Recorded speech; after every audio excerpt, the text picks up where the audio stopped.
Welcome to True Anime Crime. These are real criminal cases, retold with calm narration and anime-style visuals to help you unwind and disappear into the story. Before we begin, drop a comment. Where are you watching from, and what time is it for you right now? If you're enjoying the vibe, like the video and subscribe. It really helps this channel grow. Now, let's begin tonight's case. Cathy Martin was born on October 25, 1959, in Houston, Texas. Cathy grew up in a peaceful and happy family. During her childhood, she was very close to her older sister. When she was a teenager, Cathy met Mike Odom, whom she would later marry and start a family. After the wedding, the two settled in a quiet suburb outside of Houston, and soon after, they had a daughter and a son. After the birth of their second child, Cathy stayed home and took care of the children. Meanwhile, Mike worked at her father's small sign factory. Thanks to the financial support of Cathy's parents, the family was able to provide for their children. Therefore, Cathy was able to take care of the children without having to worry about working extra. On March 3, 1987, Cathy stayed home to take care of the children as usual. Mike went to work and then met up with friends at a bar after work. He called Cathy from a pay phone, but she didn't answer. This worried Mike because Cathy rarely left the house. He called several times but got no response. Worried about his wife, Mike called their neighbor, Tim Robinson, and asked him to check on her. Tim went to the house and knocked on the door, but no one answered. He looked through the living room window and saw that the television was still on. So he knocked again but got no response. At this point, he began to worry that something serious might have happened to Cathy. Instead of going home to call Mike or the police, he decided to drive around town looking for police patrols. After a few minutes of searching, he spotted a police car and explained the situation. He asked them to check on Cathy to see if she was okay. When the police arrived at the house, they also got no response to their knocking. They decided to try the door and found it unlocked. Once inside, the police found Cathy's older daughter lying unconscious on the sofa, clearly traumatized but still alive. The police quickly called an ambulance and continued to check other rooms in the house. In the bedroom, they found the younger child lying in her crib, safe and sound. But when they entered another room, they discovered a horrific scene. Cathy was lying on the floor, covered in blood and naked. The police immediately determined that she was dead. Her arms were also tied with a light cord. Paramedics took Cathy's daughter to the hospital and began investigating the crime scene. Cathy's father arrived at the house, but the police did not reveal any specific details. Instead, they asked him to go to the hospital to care for his granddaughter when she woke up. While waiting at the hospital, he learned of his daughter's death from a news report on TV. When Mike arrived at the house, the police quickly discovered something strange. He arrived late and had blood-like stains on his shirt. The police asked him to hand over his clothes and answer questions. During this time, the police discovered some interesting signs. They found several blood stains in the bathroom, indicating that the attacker had tried to hide the evidence after the crime. This suggested that the attacker had been in the house for some time to clean up. Forensic experts also discovered some important clues. There were no signs of forced entry, and all the windows and doors except the front door were locked. This suggested that Cathy had invited the attacker into the house, or that the attacker had a key. Police speculated that the attacker may have threatened to harm Cathy's children if she screamed or resisted. Therefore, Cathy may have complied with the attacker's demands, hoping to be spared, but was ultimately murdered. As doctors worked to save Cathy's daughter, they discovered that she had been brutally beaten, most likely with her bare hands. She spent several hours in critical condition at the hospital, and her chances of survival were still very low. After examining Cathy's body, medical experts determined that she had suffered severe injuries with 16 stab wounds, most of which were concentrated in the abdomen. They also discovered that she had been sexually assaulted and collected biological samples of the offender from the scene. However, at that time, DNA analysis methods were not widely used in forensic science. Therefore, experts were unable to extract DNA profiles from biological samples. They were only able to determine the killer's blood type, so the sample was sent to the lab for further analysis. The police had noticed suspicious stains on his shirt early in the investigation and had kept the clothes for examination. His behavior that evening was very suspicious. He had gone out with friends after work, but instead of going home when he couldn't reach his wife, he asked a neighbor to check on him. The police had seen similar cases before, where a husband killed his wife and created an alibi by going out with friends. He would then ask someone else to check on his wife to avoid being the first to discover the body and throwing the police off the trail. The police expanded their investigation to see if Mike might have planned the murder before meeting his friends. They also discovered that Mike had a criminal record. After graduating from high school, he was arrested for selling drugs to an undercover police officer. Mike was sentenced to 6 years in prison, but only served 2 years before being paroled. He later married Cathy. Although Mike had a criminal record, the police needed more evidence to charge him. The police also began investigating Mike's neighbor, Tim, because of signs of suspicion. Tim drove around town looking for patrol officers instead of calling the police. The police checked Tim's car and found suspicious blood-like stains on the carpet. They sent these samples to the lab for analysis. Now investigators wondered if Mike and Tim might have worked together to commit the crime. After completing the report, the medical examiner came to an important conclusion. Cathy's time of death was around 1 p.m. before she was discovered around 6 p.m. The police expanded their investigation to determine the suspects' whereabouts around that time and to find out what they did after the murder. Mike and Tim both claimed to be at work at the time, so the police set out to see if their statements were accurate. 2 days after the murder, they received a call from the hospital saying Cathy's daughter had woken up. The police went to see her in the hope that she would provide important information about what had happened. However, they encountered a major obstacle. The 4-year-old girl's memory was almost completely erased. She only remembered a light-haired man entering the house, while Mike and Tim had dark hair.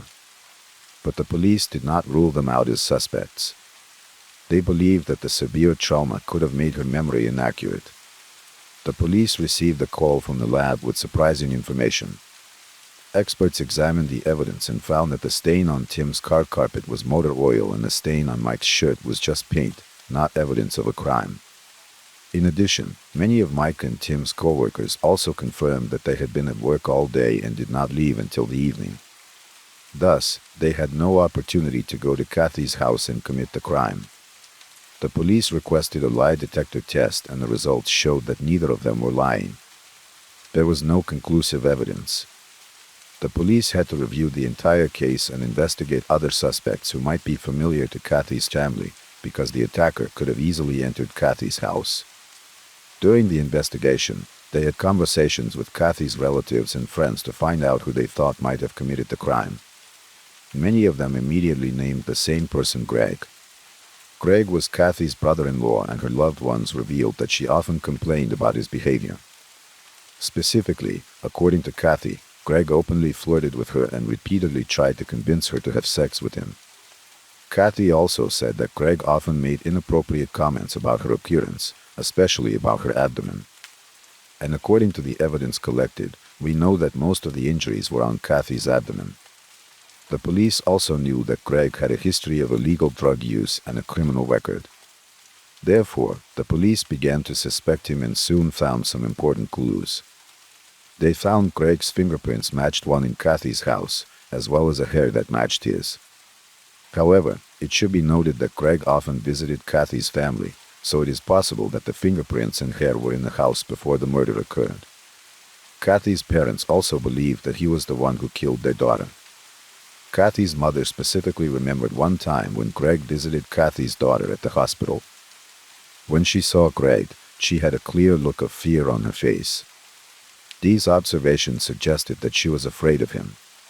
However, when asked, she could not remember what happened on the day of the murder. After hearing all this information, the police summoned Greg for questioning. However, he denied any involvement in the murder and said that he was with a friend at the time. During the questioning, Greg asked to go to the parking lot because he was afraid of being fined for expired parking. However, he did not return to the police station. Greg's wife, Cathy's sister, said that on the day of the murder, Greg dropped her off at around 10:30 a.m. and picked her up at 2:30 p.m. This meant that Greg had a 4-hour window around the time of the murder, enough time for him to commit the crime. However, the police still did not find enough evidence to prove Greg's involvement in the murder. In a last-ditch effort to find more clues, the police decided to analyze a semen sample taken from Cathy's body. However, at that time, the technology only allowed for the blood type of the owner of the semen sample to be determined. In addition, the analysis of the samples collected from the case was too small to be tested. However, the police still decided to perform the test. The results showed that the blood type of the owner of the semen sample matched Greg's blood type, but this was not enough to conclude that he was guilty. As a result, the police were unable to arrest him. They continued to search for more evidence, but were unable to prove that Greg was involved in the case. Cathy's family believed that Greg was the killer. Cathy's sister Shelley still did not believe that her husband was involved in the case and continued to live with him. In the years that followed, the police continued to revisit the case, hoping to find any new clues.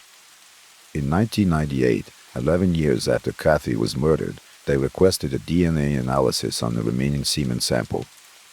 However, experts were only able to extract a partial DNA profile, which, when compared to Greg's DNA, showed that Greg was among the 2% of the population who could match the profile. He could not be arrested based on this result. The police again called Greg in for questioning, telling him that the semen from Cathy's body matched his DNA. Greg then changed his original statement, saying that Cathy had been romantically involved with him and that he had actually visited her on the day of the murder, but Greg insisted that she was still alive when he left. The police were suspicious of Greg's sudden change in story because suspects often change their stories when they hear about DNA evidence. In addition, Cathy had complained about Greg's flirtations, feeling uncomfortable around him, so it was unlikely that she would have had a secret relationship with him. But the police knew that they could not convict without a perfect DNA match. The local police reviewed the case and confirmed that a guilty verdict was almost impossible, and the case was put on hold again for many years. In 2002, the police reopened the case and asked for help from forensic scientist Catherine Long. At the time, Catherine was doing groundbreaking DNA research. She and her colleagues wanted to know if the offender's DNA might still be on Cathy's body after the strangulation, and if they could extract that DNA for analysis. To test this, Catherine and her team conducted a simulation experiment. They followed the steps the perpetrators took by briefly strangling each other, then taking samples from their hands and necks for analysis. The results showed that even in such a short interaction, there were still enough skin cells to extract and analyze DNA. The police began to focus on the available evidence when they were unable to re-examine her body. They decided to thoroughly examine all the items related to the case to see if the perpetrator had come into contact with them. They quickly noticed the string of lights that the killer had used to tie Cathy's hands, which the police gave to Catherine and her colleagues to examine. As they began their work, they noticed that the string had been stored in a paper bag. This was important because the paper bag allowed air to circulate, preventing moisture buildup and protecting the biological samples. Experts used cotton swabs to collect biological samples from the entire length of the rope. They paid special attention to areas on the rope that still had traces of Cathy's blood. After analysis, they discovered 2 DNA profiles. The first profile, belonging to the victim Cathy, the second profile completely matched Greg's DNA sample. The police finally had evidence that Greg was the one who tied Cathy's hands and that he was the killer. 15 years after Cathy's death, the perpetrator was finally arrested. During questioning, Greg did not confess, insisting that he had a romantic relationship with Cathy. The police did not believe him. While awaiting trial, Greg was detained. A cellmate of Greg's contacted the police and said that Greg had confessed to him. According to the friend, Greg told them the details of the attack and murder. Greg said that one day, he had been using illegal drugs and went to Cathy's house.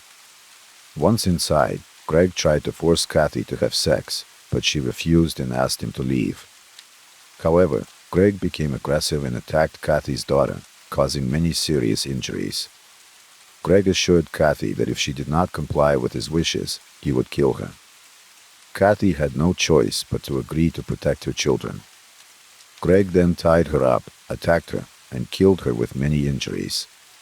To cover up the crime, Greg washed the blood off himself in the bathroom and changed into Cathy's husband's clothes before leaving the school. The police forced Greg to face the truth. This time, Greg confessed to killing Cathy.